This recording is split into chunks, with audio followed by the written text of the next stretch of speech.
Hola. This is how I wanted to greet everybody because I like the word hola always. Within my friends, and I see, I always greet them hola. So it's a very catchy and simple word to greet someone. I'm a solo traveler. I traveled around 8 to 9 countries in Europe, and it built my confidence.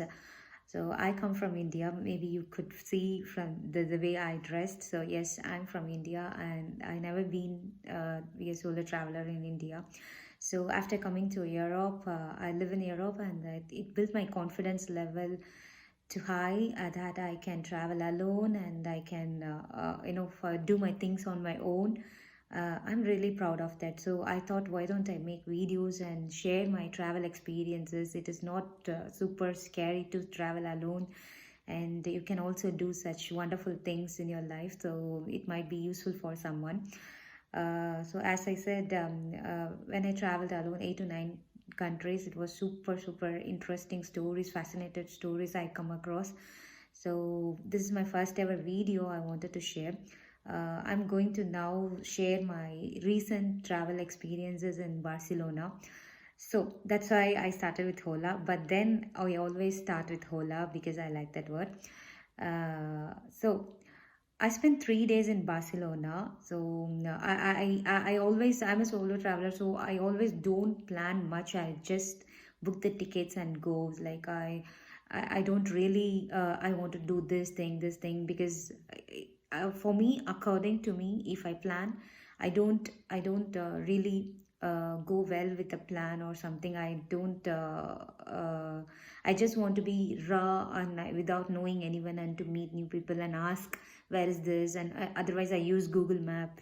That's how I can develop my communication or the local languages with the people to meet new people. So I really don't plan such things like what I want. Just I use Google, what are the places to visit, and then it will say the top places to visit. Then I go and meet, and if I use the Google Map to go here and there. If not, I will try to communicate with the people, the little bit of Spanish I know. Or the people are always, sometimes people speak English, but it is really hard to find out. So I would recommend you to learn Spanish before you go to Barcelona, like small words, like basic words that you can hola or como estos, the basic words that really needed for travel or a tourist. So I spent 3 days in Barcelona. The first place I visited is La Sagrada Familia. It's a Roman Catholic, unfurnished Roman Catholic minor basilica in Barcelona. Began building in 1882. Then in 1883, Antino Gaudi, he has taken over, and it is one of the part of the building still considered as a UNESCO World Heritage Site. It is really beautiful architecture, and always if you would have come across, Spain or Spanish, they always excel in architecture things. So I visited that place as a first part, and I was wondered seeing such a tall building and unfurnished. Still, the construction is going on. It started in 1882. Imagine how many years. I'm not good in maths, but you can calculate on yourself how many years it took. And I wonder, people were just talking, and it's going to be in 2026. It is going to be one of the tallest building in the world. So let's hope for the best. It is what going to happen in 2026. So then I would recommend. First I thought, why should I visit Barcelona in the month of January? Then I made a very good decision because it was sunny in the morning, 10 to 4. It was 18 degree. I had a very good time. It was pretty awesome weather I had. Then in the evening it went down to 11 or 12, something like that. So but then I didn't wear gloves, caps. I just want to have the jacket to embrace myself. That's it. So it was very good decision. On the first 2 days, 1.5 days, 2 days I spent in Barcelona city. I took one of the fun thing I would like to do is I always take the tickets, which always the Europe ticket. You can use it in trains, buses, and trams in one ticket. I think it cost around 11 or 12 euro or for 24 hours or 48 hours. So you can take the tickets and go here. I board in the train, and then I visit all the places. Then again I go cross the road and take the bus. Then again I go down from the bus, and I take the tram, and I have completely roaming around the city. And if it is any important place, I always have the Google map and see, and Google map are the important friends that you should have. Even if you're a solo traveler, the one friend that you cannot miss is a Google and Google Maps. You always need that, and a power bank. Yes, because you need a mobile. So these are the important things that you should carry. Without anyone helps you, really you can go alone and visit the places. So this is the first place I had visited, and it was really awesome. And the only problem for the solo traveler, can you take me a picture? Can you take me a picture? This is the one thing we should ask to the other travelers or other tourists. They come around and visit the places. But then it's fine, so you can post anything that you want, and you can be stylish in front of the La Familia, Sagrada Familia. So whenever you need a help, or if you don't know anyone, just say hola, hola. So they will turn around and they will try to communicate with you. And it was Spanish people are really really helpful and sweet people. I love Spanish people, and they are really helpful. They wanted to be interactive. They wanted to be friendly with you. They wanted to help you. But then you have to be really really careful when you get into the trains, because it is too crowded, and there are always a pickpocketers. They don't snatch and run, that's the good thing, but you have to be careful, because I had this experience. Really really you need to be really careful, and two people, they'll come, one person hit on the right, the other person hit on the left, and when you see here, they'll try to pick your wallet, or they'll try to be smart. So be cautious when you travel in the train in Spain, and Barcelona especially. So that's the one thing I wanted to tell you. So this 2 days I went here and there in the city, and I covered some of the places in Barcelona. Then the third day, I haven't decided what I should do on the third day, what I can do, because Barcelona city is it's 1.5 days, it is over, almost 2 days it was over. What I am going to do in the third day? So the first day, reaching hostel and getting ready, half of the day it goes, because Europe always they will check in the hostel at 2 p.m. in the afternoon, and the checkout is 11 a.m. in the morning. So if you go before, and you need to keep your luggages in the cloakroom, and that is not secure to keep your luggages, and there's no guarantee that your luggages will be safe or something. So you make sure. I kept my luggages in the cloakroom without paying anything, because I'm a solo traveler, and I don't carry much stuff apart from my dresses, and I always have one dresses in my hand, in the backpack, in the hand. It's a sling bag. So one dress is for emergency, and my passport and my wallet and all the important stuffs here, and other dresses are there. So even if the dresses goes out, it is fine. But then if you can decide if you want to carry your luggages on your own before 2 p.m., or if you want to keep your luggages, that's your wish, and how you're going to plan it. It's completely your decision. Then I always carry the sling bag, and emergency purposes I keep one dress in the sling bag. Just I keep it inside the sling bag, and then keep my passport and keep my wallet and everything important stuffs. And always you have to be really really careful when you're walking on the road or in the train in Spain. So that's the one thing I noticed, and I wanted to thought of share with you all. Then yes, so this 1.5 2 days over. Then the third day I was thinking, what should I do?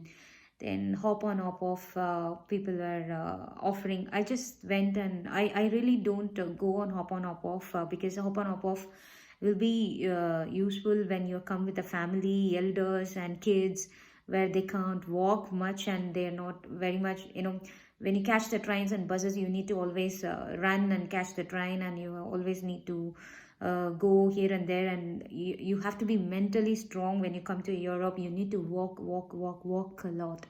So you need to have strength to walk. So I don't prefer, if you're coming with family, I suggest you to take a hop off bus. But then if you're coming alone, it's your life and it's your thing, how you can go. You can decide. But then third day I was thinking what I should do. Then I go and checked in the hop off if they have any interesting stuff to do. Then I saw the Pyrenees. It is a natural border formed between Spain and France. It's a skiing. It's very good for skiing during the month of winter. So it's a mountain range, and people come there for skiing and enjoy the snow, and then they play with the snow. So they really wanted to have skiing. So I also did that. Then there is no train directly from Barcelona to Pyrenees. Maybe I'm not pronouncing correctly, Pyrenees or Pyrenees. So maybe you can check out that. It took 2.5 hours, 2.5 hours to 3 hours almost to reach that place. And from there again you need to take a train. It was very beautiful journey from the train station to the Pyrenees mountain range. It was I have the video. I can share with you soon, maybe in when I was explaining this I can share with you. So it was a beautiful journey that you can see the mountain ranges, and train goes on top of the between the mountains and lakes, and it was super thrilled experiences I had. I thought I made a very good decision of going Barcelona. It was fascinated me, and I was so thrilled to, I met new people in the train. It was really, kids will enjoy those kind of trips. So you should take your kids and family. Don't miss that Pyrenees. It is a very good journey, train journey. But you don't have direct trains from Barcelona to that Valerie to that place, so you have to take a hop off bus. It is pretty expensive, but then it's fine when your one time experiences to have and to get the feel of the bus travel on the road trip to reach the station, and from there you reach the Pyrenees. It is awesome experiences, so I would recommend that place to go.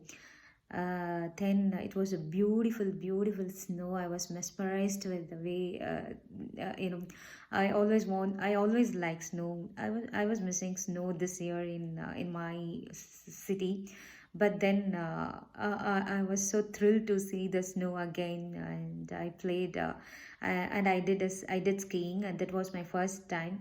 So if you want to do skiing, there was a ski school in that mountain range, and you can it's 68 euro that you need to pay, and you need to get the shoes and the pads, and everything comes around 68 euro. So it 2 hours of school. So but it will take a lot of time. Lot of people come in the queue and wait. You need to wait for 1 hour to get the ski pads and ski shoes and everything, all the accessories. And when you go and they will teach you from the down, then they will make you to ski from the top to bottom. It is really, you don't need to get panic. No, it is a really wonderful experiences that you should have it, I would suggest. So maybe you could have I can share my videos of how I was enjoying as well. So that's how I enjoyed my Barcelona trip. And gifts, and I bought gifts to my family, and I bought always magnet and other few stuffs I bought. So that's how my Barcelona trip is, and hope you enjoy my video. Thanks for watching. I'll try to improve my video more and more in my next video. Thank you.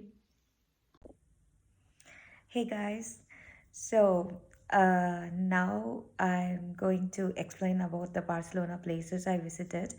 As I said in my first video, I'm going to show you some videos and pictures and some places I visited in Barcelona. Check it out. Thank you.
It's not super cold in Barcelona. I love that. And it's nighttime.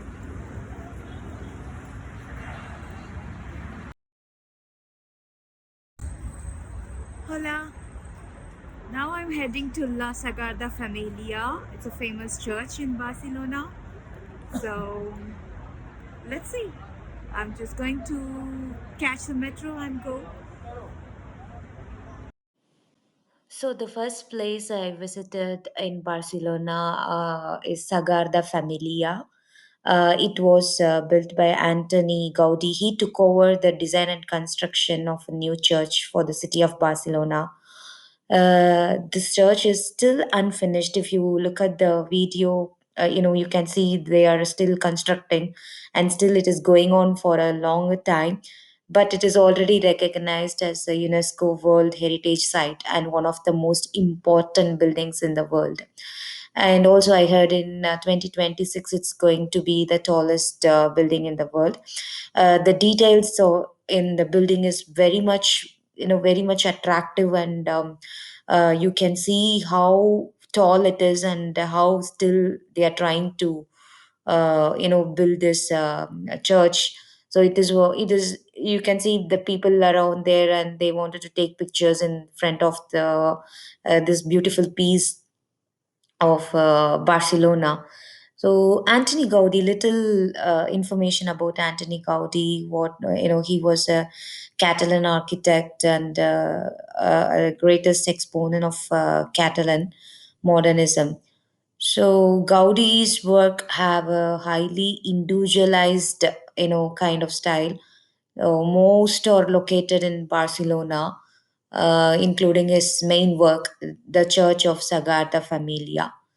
So that's about the Sagrada Familia. So it's one of the must visit place. As I said, it's already UNESCO. It's recognized by the UNESCO World Heritage Site. So if you happen to visit Barcelona, don't miss Sagrada Familia. Even I took some pictures, and you can see some of my pictures that I'm trying to touch the top of the Barcelona church or something. So that's one of the toppest place in Barcelona. You should visit. And then if you also see, there are a lot of people who wanted to buy gifts in front of Sagrada Familia. You can see people 1 euro, 1 euro, 2 euro, 2 euro. They try to pull you up to get the gifts and keychains and other stuffs for for your friends and relatives and for your loved ones. So that is so attractive, and you can see different types of gifts that you can Barcelona magnet, and you can see the lizard symbol because that was introduced by Antoni Gaudi. So you can see that his piece in one of the architecture that he has made. So you can see different kind of gifts that you can buy for your loved ones.